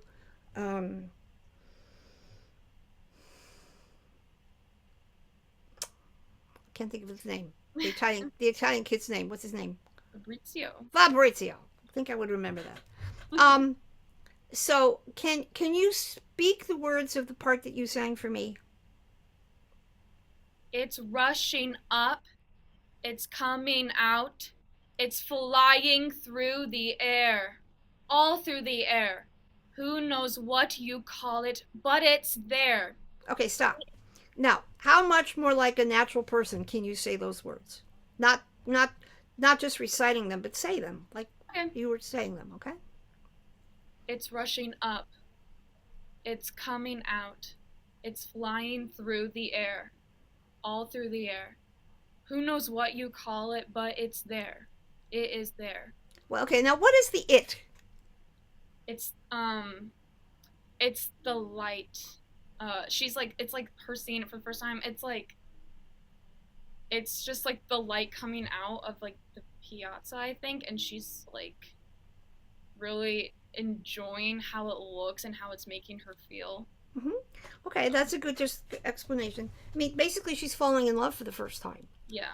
And so she's amazed at what does it feel like to be in love, because then everything in the whole world lights up, right? Yeah. So you have to say this with a sense of wonder. Mm-hmm. Like, oh, wow, I didn't, look at that. Oh, look at that. Oh, right? The other thing is that you're speaking it lower than where you have to sing it. Right. So now you have to learn, I can talk down here, and I can talk down here, up here, and I can talk up here. Oh, it's so beautiful. But I don't want to say, it's so beautiful, because then I lose the connection to my speaking voice. Yeah. So say it again and think about her being amazed and delighted, but think of speaking it a little bit higher. Okay, just speak, don't sing. It's rushing up. It's pouring out. It's flying through the air. All through the air. Who knows what you call it, but it's there. It is there. All I see is, all I want is tearing from inside. Now I see it. Now I see it. Okay, good. That's better. But I still don't believe you. Yeah. You're still reciting words. Right? Now this is acting work. This is acting work. You have to act like you are composing the lyrics or writing the words of the song spontaneously in this moment. Because me, Joe, audience, I have never heard them before. It's tall order. Okay? Now, Marty, do we have this music at all? We do have this music at all. Okay. Let me pull this right up. Hang on. Because then by the time you get the light in the piazza, that has to be very lyrical. Yeah. And this is where you have to learn to talk in a lyrical manner. Mm-hmm. Right? It's a little far away from how we actually do talk. So Mm-hmm. again, talking to the teachers. If you say to your students sing legato, well, what does that mean? We don't talk like that. So why would a student know how to sing that way? That is something you teach, not just something you say, well, make it smoother, so make it more legato, more connected. That doesn't mean nothing. So if you want to teach somebody to be more connected, you have to teach them this. So here, where am I? Yeah. The light in the piazza. So that phrase should be graceful, Meg. La Mm-hmm. la la la la, the light in the piazza, and not the light in the piazza. Because yes, okay, that's chesty, but it's also completely disconnected from being musical and expressive. So let's do just the first one. That first measure 30 there. You want me to sing it? Uh-huh. Okay. The light in the piazza. Good. Now move your mouth and sing it with a little bit more energy. The light in the piazza. Good. Now go on to the next one. The light in the piazza. Good. Now, how much are you moving your mouth and your jaw while you do those? Maybe on a scale from 1 to 10, like a 4. Uh-huh. Mm-hmm. Okay. Now, when you were singing your classical training when you were younger, were you told not to move your mouth very much? Yeah, it was just like usually, so I'm like a soprano, and to hit those higher notes, I couldn't move anything but the back of my throat. That's what I was kind of taught. It's like that, pretty much just Bad that. idea. Bad idea. Mm-hmm. Anytime you don't move something on purpose, you pay a price for that. Mm-hmm. The instrument stays consistent because of breath pressure and vowel consistency, not because you hold it from refrain from moving, because that's not its natural tendency. So, in teachers, if you teach your students and you're singing classically, don't move your mouth so much, okay, maybe they can get away with that. But when they come to music theater, that doesn't work. They have to pronounce the words, which means everything has to move. Peter Piper picked a peck of pickled peppers. Not Peter Piper picked a peck of pickled peppers. Yes, if you're going to sing, si me chiamano mi una melodia. That's not this. Okay? So here, Meg, I want you to do the light in the piazza. Really open and close your mouth on every note. The light in the piazza. Yeah, go on, do the next one the same way. The light in the piazza. Okay, so then you go on the blah blah blah blah blah blah, and then can you do that? Yeah. It's rushing up. Okay, now let's fix that. It's rushing. It's rushing. Rushing. Move your mouth. And when you go to ra, which is really going to be an ah, it's rushing up. Okay? What vowel sound is ra? It's an ah. Okay, one more. It's rushing up. Good.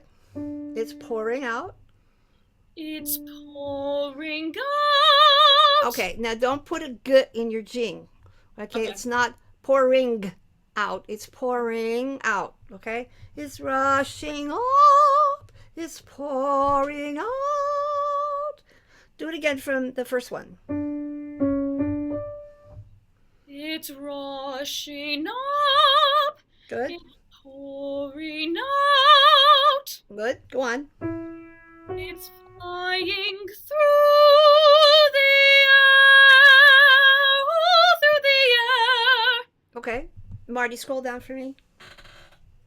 Okay. So then when you do ah through the air, that all is an ah vowel.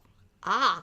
Ah through the air. So just do that. Oh, through the air. Oh yeah, that's really nice.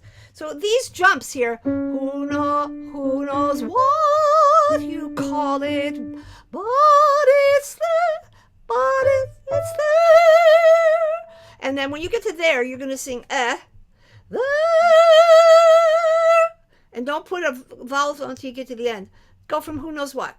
Who knows what you call it, but it's there. Okay, now you need to work on connecting. Who knows what you call it, but it's there. So say it like that. Who knows what you call it, but it's there. Right. So how close to, even though these are big jumps, how close can you come to singing it as connectedly as you just spoke it? Who knows what you call it, but it's there. Right. So this is a lot of the detail now that you have a little bit more connection through your middle voice, Yeah. and it's a little more reliable. You have more control over all of this, even though it's pretty. It's a very difficult song. Mm-hmm. Okay. Now I have to stop. But do you have any questions? No, I'm good. Okay. So you have lots of good things to work on in your lessons, and thank you so much. It was wonderful to work with you. You have a beautiful voice. Thank you. All right, Marty, what kind of questions have you got for me? We got all kind of questions. I'm gonna Okay. start with an easy one. Where do you suggest we get corks and what size? I typically save wine bottle size, but they are a little large for younger kids. Yes, there's a company called the Widget Company, WIDGET, the Widget Company, and they have all different sizes. And I think on the Somatic Voicework website, we have the actual the cork ones and then the medium-sized ones. This is the medium-sized ones. And then I also occasionally, not as often, I have really, really small ones that are like only this big. And I put those under the tongue and people that have tension here.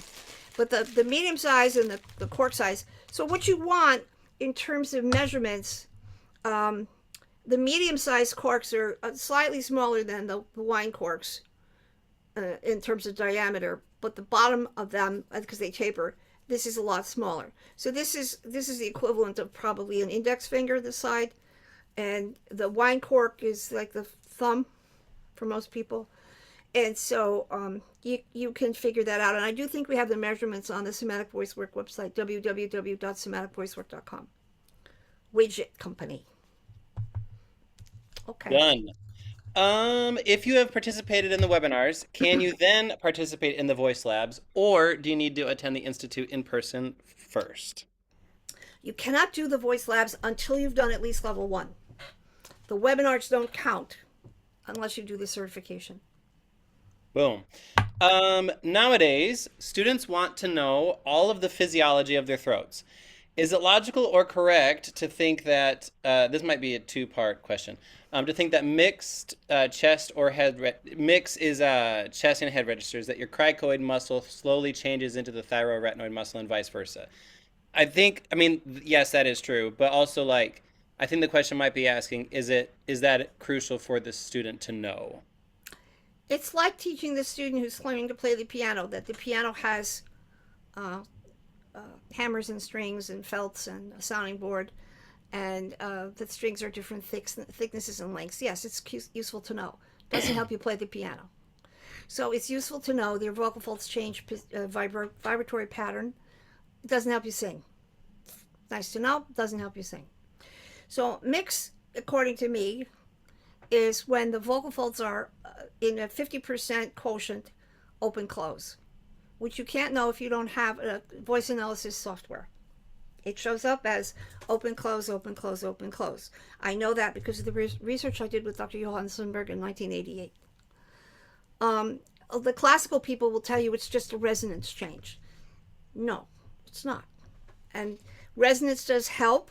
It makes a difference because if you use the vowels as tools, the open vowels provide more fullness in the sound. They emphasize the fundamental or the lower pitches, so the tone gets richer. The high pitch sounds are easiest to do in E and U, which are smaller shapes inside the vocal tract, and there's less turbulence in the system.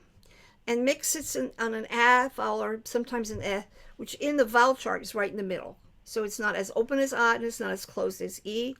It's not as back as O, and it's not as lifted up as inside as U. So the neutrality of the tongue position in A facilitates a neutral position in the larynx, where it's not dropped or deliberately raised. It can be very raised if you really go, ah! Yes. If you're going to sing metal rock, that's okay. But nothing should stop moving, because no part of your body does better when it can't move. And if you get older and the parts don't want to move anymore, I promise you it's not easier when they don't decide not to move. So what you want is the mobility comes from consistency of vowel and breath pressure while everything moves. And the strength comes from the ability to lean on the vocal fold, because the glottal resistance is greater. And you don't feel that. You don't feel glottal resistance. You just feel the sound is firm. Ah. Ah. Then they're really, tightly closed. It's not ah, because then there's more air getting out. All of that is done through the pitch, the vowel sound, the precision of the shape and quality of the vowel sound, and the register quality combined. Those three things until they're one. And then across, in and out of the passaggio in the pitch range of around E flat to A flat, above middle C. What else? On the same topic, what happened? These are sort of sequential in order. What happens in your muscles during exercises with the vowels? I'm not sure if muscles, if they mean in the mouth or in the throat, but you kind of already answered that a little bit if you wanted to add anything to it. Okay, so the vowel sound is what happens between your lips and your vocal cords, in your larynx, in your throat. So this is a bent tube, comme ça. And it has, at the bottom, it has vocal folds. And out here, it has lips. Okay? This is a flexible tube. Can be tight, can be loose, can be short, can be long, inside. So those are the muscles that have to do with the vowel. And that includes the soft palate, which lifts in relationship to the face and to the suggestion that everything is up. If you extend your lips this way, you make the tube longer. And that is considered to making it bigger, because longer is bigger. And that's a different kind of acoustic than if you go, ah, right? It's not like one is right and one is wrong. They're just different ways to shape the tube. But the larynx, the vocal fold behavior is here in the larynx. So there's the laryngeal behavior and what they call the supraglottic, which is above the larynx behavior, which is the vocal tract. And you don't learn to control all that all at one time. At least I don't think you do. Took me 25 years to figure that out. So, it requires patient repetition and some understanding. And is the physiology good to know? Of course. You want to understand when you play the piano what's happening, to look inside.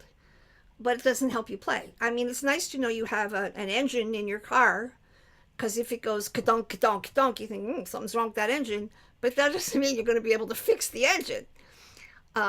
So you need to have the information, but not substitute that for the actual making sound, because the only way to get better at singing is to sing in front of somebody who understands what good singing is, and let them correct you after the fact. Like, you sing and they make a correction. You sing and they make a correction. Or maybe they make a correction while you're singing, if it's something you can consciously adjust in the moment. Singing happens like everything else in life. In the moment, in the moment, in the moment, in the moment, in the moment. If you've ever watched surfers, they're on that wave, in the moment, in the moment, in the moment, in the moment, on that wave, and it's moving, and they're finding their balance, and they're finding their angle, and they're riding that energy When they get it right, it's probably amazing to ride inside a big wave and go woo. And that's us when we get the high notes or the phrasing or something. But I'm sure they spend a lot of time falling off the waves. What else, Marie? Also, you kind of just answered this, but could you briefly describe the difference between open and closed vowels and why that distinction is important as a teaching tool? Yeah, open vowels are the ones where your mouth is open. It's pretty not obscure. Ah, oh. Those are open vowels. When you talk, when you open your mouth on an ah, that's open. Closed is e, ooh. That's all it is. Now, if you are more skilled, you can keep the front closed and the back open. But that's not something you teach a beginner. That's something that happens after you get some kind of control over the outside. So you can say to somebody, open your mouth more, and they don't wonder what does that mean. I mean, you can look in the mirror, is your mouth open or not? You cannot say to somebody, open the back of the inside of your throat more, because maybe they don't know what that is. And why should they? Right? So in the classical sound, when the back is open inside,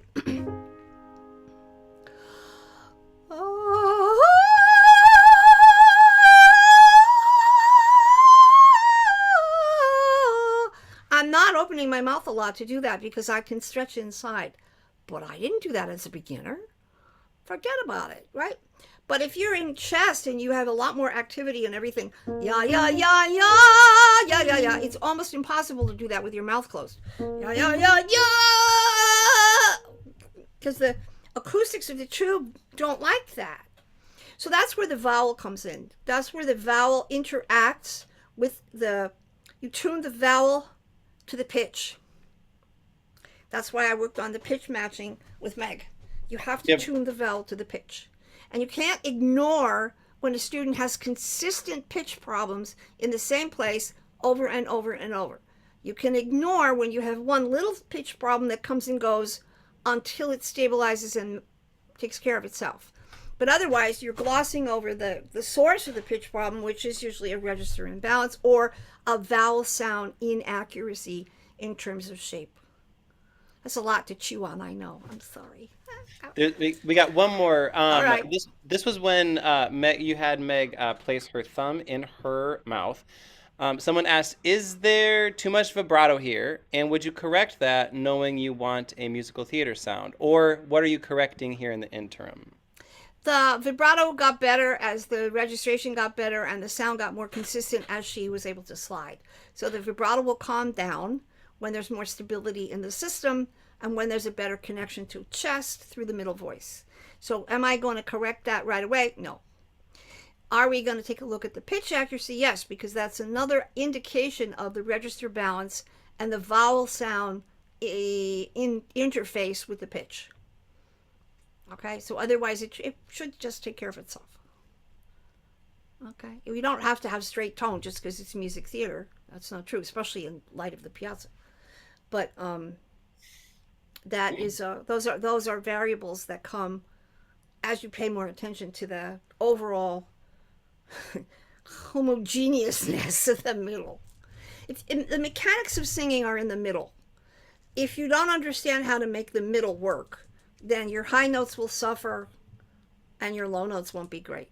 So the point here is understand the mechanics of the middle voice, which are the pitch, the vowel, and the volume, and a consistency across the middle. If that was easy, nobody would have a job as a singing teacher. We'd all be out of luck. So thank you for everything. Marty, thank you for being a wonderful host. Oh, of course, absolutely.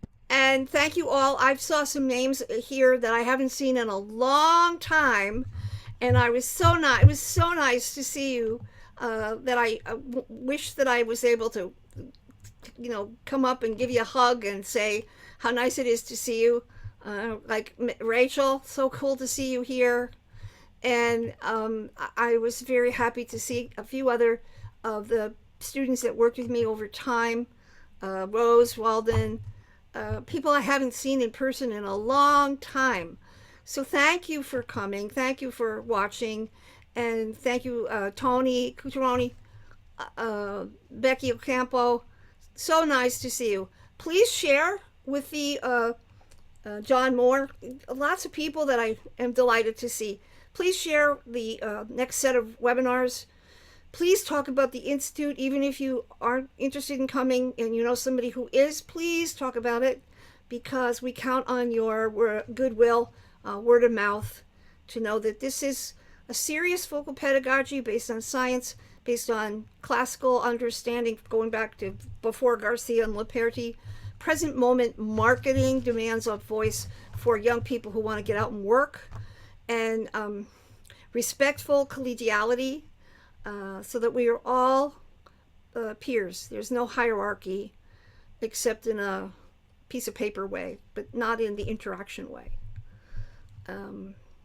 And so that we feel like it's a little different than what's been out there, and we count on you being able to talk about it on behalf of all of us, the faculty and the staff at Baldwin Wallace.